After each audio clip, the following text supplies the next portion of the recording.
Welcome to the Executive Coaching Podcast, where executive coach Alicia Cowan will discuss leadership topics and coaching solutions to tackle the most difficult problems that keep you from leading your team to success.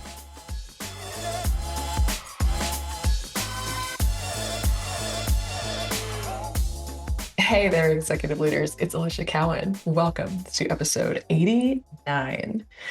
Today, we're going to talk about how to network with executive presence. It is, mid-April as I'm recording, and we are in what I'm calling the home stretch. We're just coming off of spring break. It's about a month and a half till summer starts here, officially with everybody out of school. And we're in this beautiful spring moment right now.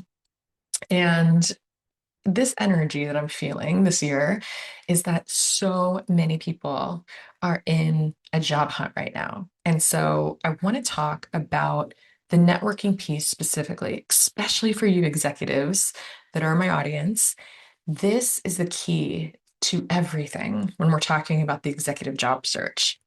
We talked about this last episode. We just talked about the differences between the executive job search and an earlier career job search, and why just applying alone and doing it the more traditional individual contributor or junior level way does not work at this level.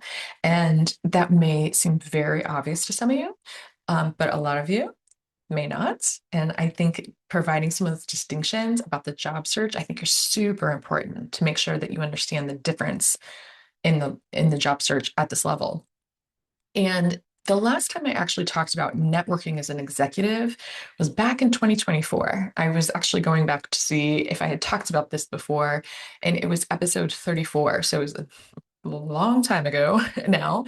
And things have definitely changed since then. And so while I listened and looked at that episode, and I wouldn't say my take has changed, I wouldn't change the advice that I gave or the coaching I gave in that episode, I do want to give a different take on it today in this episode. So what I want to talk about is the executive roles that you want and what an executive is after. Typically, these roles are not just posted on job boards out there just waiting for you to apply. Again, that may seem obvious, but there are so many executives that I actually speak with, and they're like, I put my application out, or I applied for this role, or I set my resume in, and I haven't heard anything. I'm like, okay, well, tell me more. What else have you done? And people are actually surprised that there needs to be more out there. So I want to say very, very plainly, it is rare that a job board is going to provide you your next executive level role.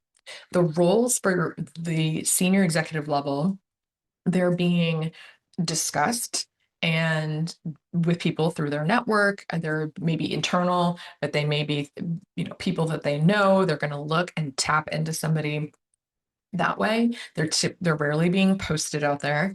People are being actively referred through, again, internal or external networks or potentially executive recruiters.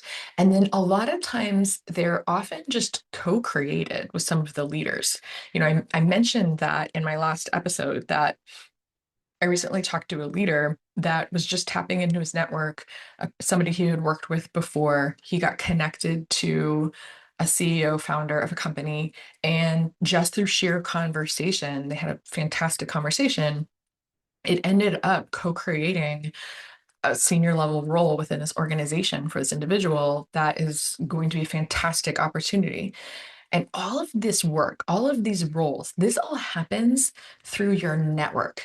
And so that's the problem I see, though, is that most executives don't actually know how to network at their level.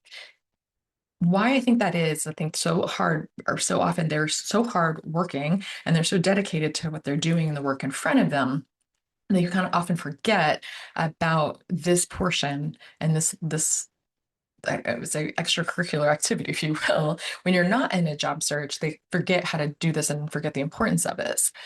So here's what I'm seeing. I'm watching a lot of executives right now try to quote unquote network, and it's not landing the way that they want. or the way they're intending.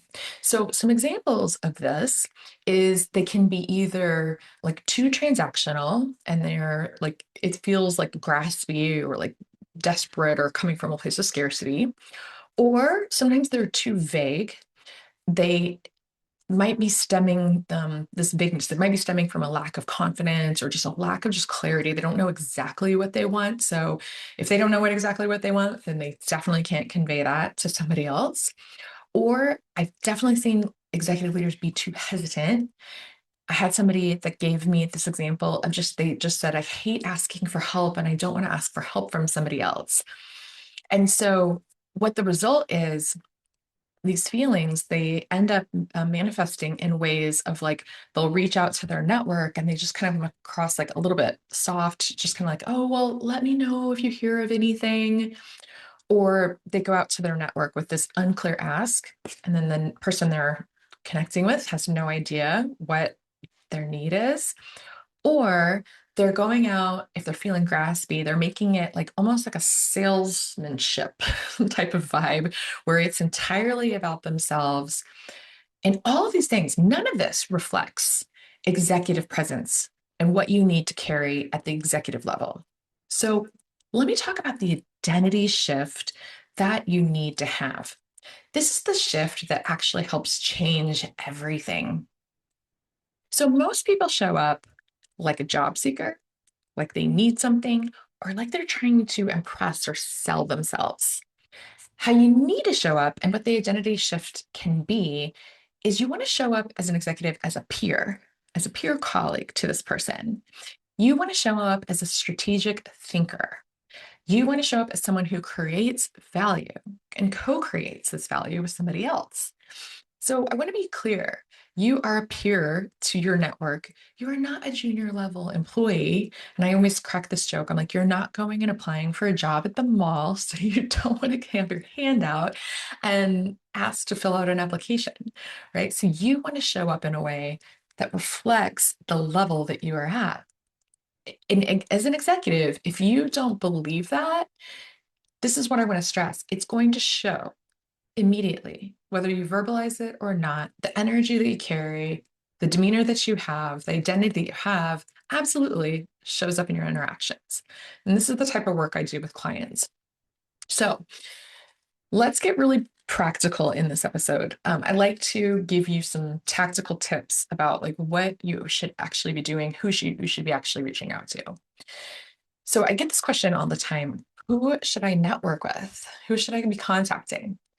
And I want to start by saying sometimes even the word networking has got a really bad PR job.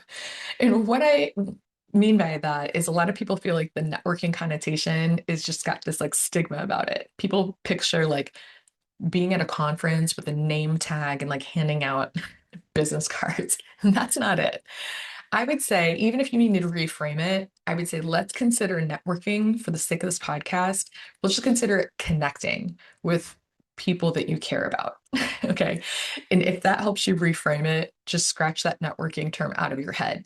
Even though generally that's what we mean when we say networking, just reframe it. Let's talk about connecting. And here's what I see most people do. They will default to things just like cold outreach, meaning they're contacting people that they've never met. They don't even have a second degree connection to. They just like don't know them at all. And they'll try cold outreach. Again, it's not terrible, but relying solely on that, not always the best strategy. Or sometimes they'll go out and just blast messages to anybody that either has a title that they want to talk to at a certain company, or they're working at a company that they're at. Again, somewhat of a cold messaging, but just trying to like connect to anybody within the company or at the level they want. And that is not exactly where I would recommend you start. Where I would recommend is a couple different layers. The first layer of your connections that you want to start with is your inner circle. Your first layer is already built. A lot of times as executives, you're just typically not using it. So who's in the inner layer? Well, It could be former colleagues or even current colleagues sometimes. It could be former leaders.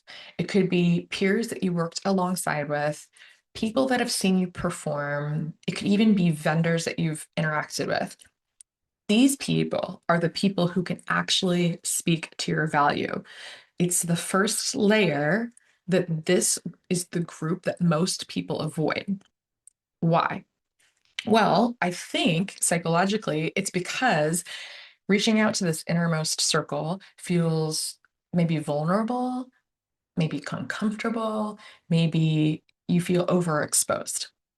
However, I will say this, getting through some of this discomfort and reaching out to people that you can trust within this group can be really your highest ROI group every time.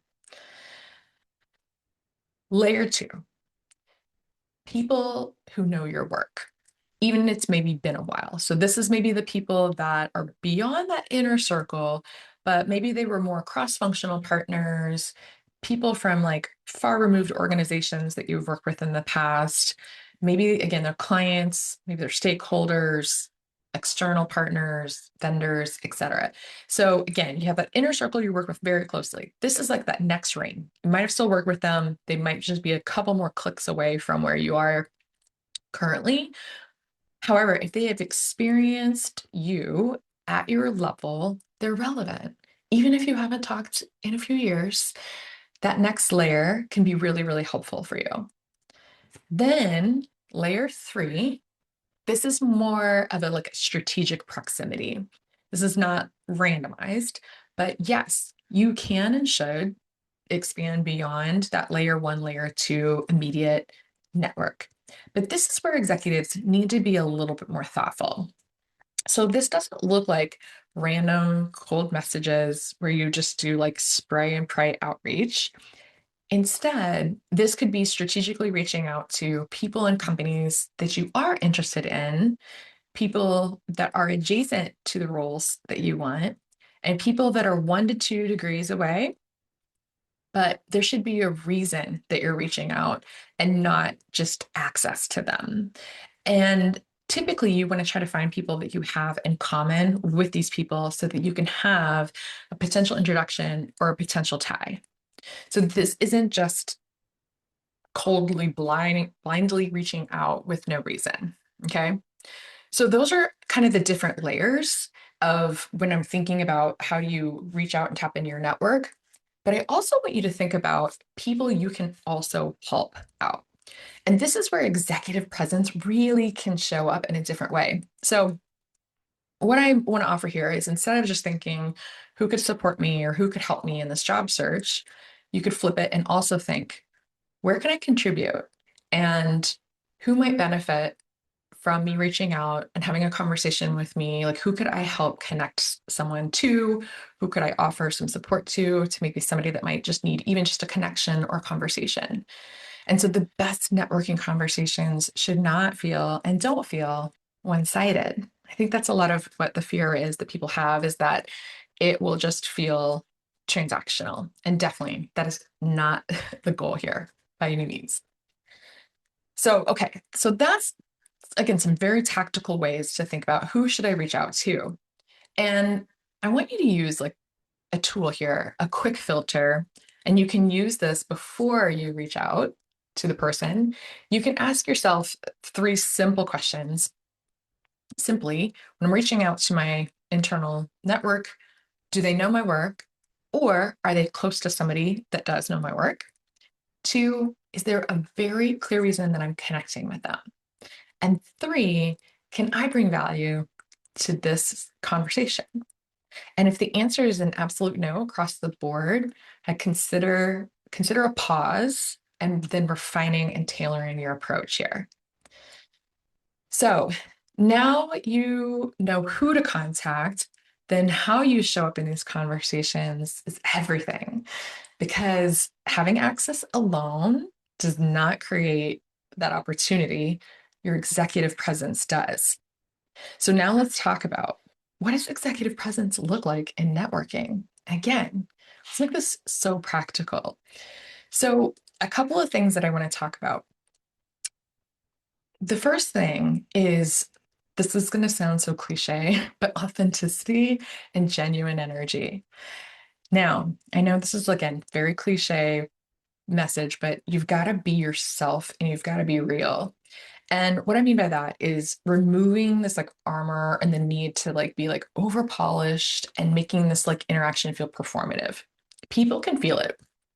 When you show up as transactional in nature, they can feel it. And they can also feel when you're being genuine. So, genuine and authenticity doesn't mean you have to bare your entire soul. It doesn't mean you have to be like the overshare. There is a line there, but you don't want to show up with this like false sense of self because you're in that, again, typically this comes from like a need to like impress or like sell somebody on something. You don't want to show up with that. Okay. So authenticity is huge. The second thing, I mentioned this in my last podcast too, is really showing up with the energy of curiosity. As much as you will go into this conversation and you're thinking about your end of things and your angle, you really want to make it this conversation about them. And this is where I see a lot of executives miss this part. Showing and being curious about the other person on the other side of this conversation, them, their business, what they're navigating in the world by asking some simple questions. And again, these are just examples, use your own, but simple things like, what's going on in your world right now? And what challenges are you seeing? And where are the opportunities? And if you make the conversation all about you, then you've already lost the room. So find simple ways to flip it and make it about them instead. Next, clarity. I want you to have a very clear ask. Yes, of course, you want to get to know them, but you also want to have a clear ask of your own. And you need to know and be very clear on this. What exactly do you want? What exactly are you exploring? And what can you ask of them? How could potentially help you? You don't want to come across vague. You don't want to ramble. And you don't want to show up with this energy of like, I'll take anything you have. I actually had an executive, we were working through this energy of like, how do you not show up as scarce and so desperate for anything that person has to offer? We don't want that energy. But clarity makes it easier for people to help you because they understand what it is you're after. And so you having that North Star for yourself before you go into the conversation, super important. Okay, now contribution. This is the next differentiator that you will have as an executive. So you don't want to forget as a part of this conversation to offer to help them. Maybe it's sharing insight. Maybe you're going to make a network connection for them. Anything's possible. But here's the key. You're only going to know how to help them if you've actually listened. So back to that curiosity step number 2. All right. So last little tip here is all about composure. Your energy, again, is going to matter here. The energy that you want to come across with is not desperate, it's not rushed, and it's not like over explaining, overselling. When you have executive presence, you go into these conversations with certainty, not like the sense of energy. A quick test to know if it feels like if you're in a hurry to get something or get somewhere or get to the conversation or even rushing to speak, when you feel that like kind of like frantic energy in your body, that's how you know you might not be coming across as composed. So fast tip, breathe, calm down, slow down, and just stay present here. Okay. So composure, energy, everything. All right. Now, let me sum this up in a really quick do's and don'ts. These are really simple. So, couple of do's, 5 do's. Be authentic and genuine. Be curious about them and their business. Have a very clear ask. Listen deeply, and then offer value where you can. On the flip side, 4 short don'ts, just the opposite. Do not make it all about you. Don't just show up with a handout and just ask for a job. Do not show up desperate or grasping. And don't forget to help in return. All right. That's the simple list. Okay. And I want to end with this story. It is really the long game when you're thinking about networking. And yes, for those of you who are in the job hunt right now, I get it. You don't have necessarily a long game to play, but I do want you to think about this as you are in it and networking. And for those of you who are not in a job hunt right now, then this part is for you. Okay. Networking is the long game, and it's not just about today. You are paying what I call emotional currency over the course of your career, meaning you are pouring into others. These relationships you're building throughout your career matter. The reputation that you are building and leaving behind matters. And how you treat people really matters. And your network is not something that you like go out and find when you need it. There's so many executives that I see this happen to. They have a sudden reduction or job loss, and they just like have to go and start from scratch because they haven't been cultivating and building their network. But your network should be something you are building throughout your entire career, whether you actually realized it or not.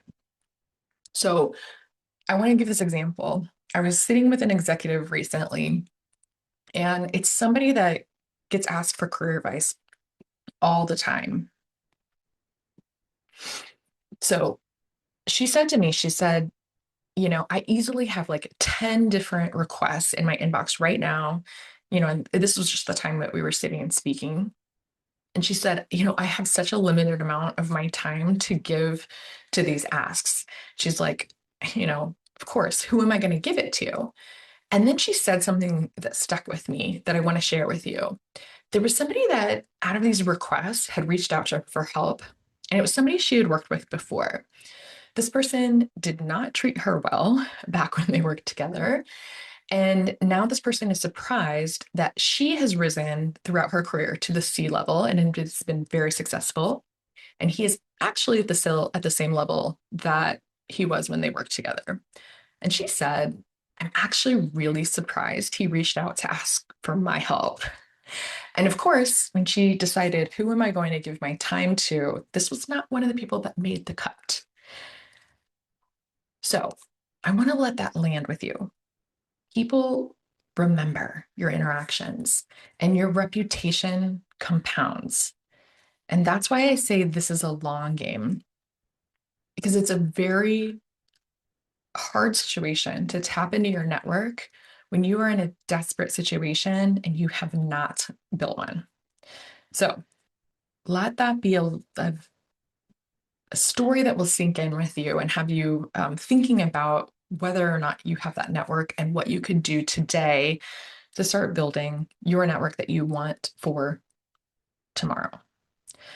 So I want to close it here. Networking is not something you turn on when you need something.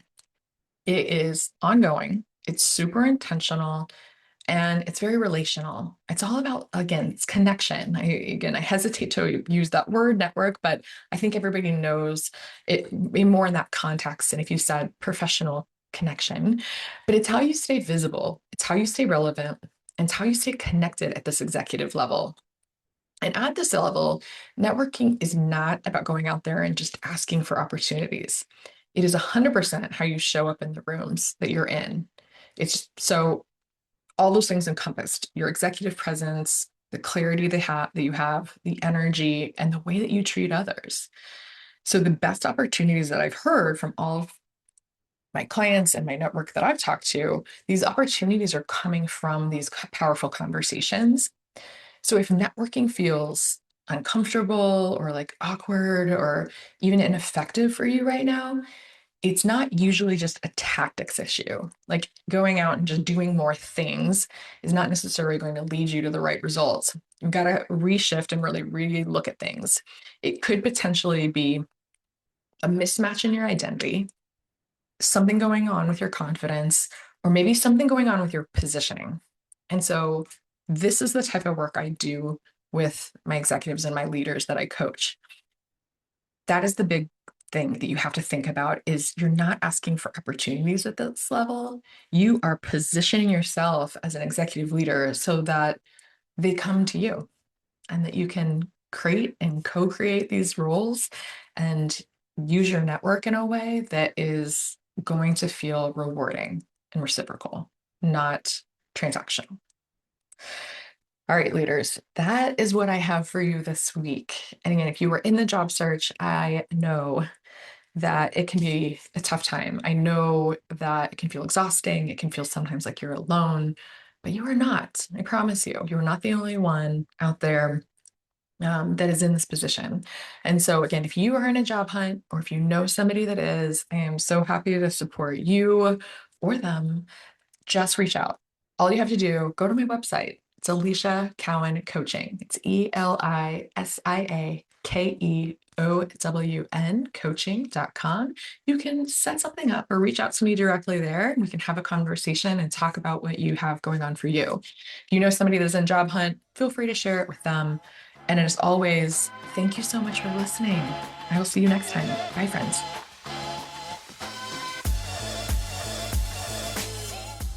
Thanks for joining us for this episode of the Executive Coaching Podcast with Alicia Cowan. If you're ready to have an executive coach who's ready to help you lead your team to success, then book an introductory call at aliciacowancoaching.com/call.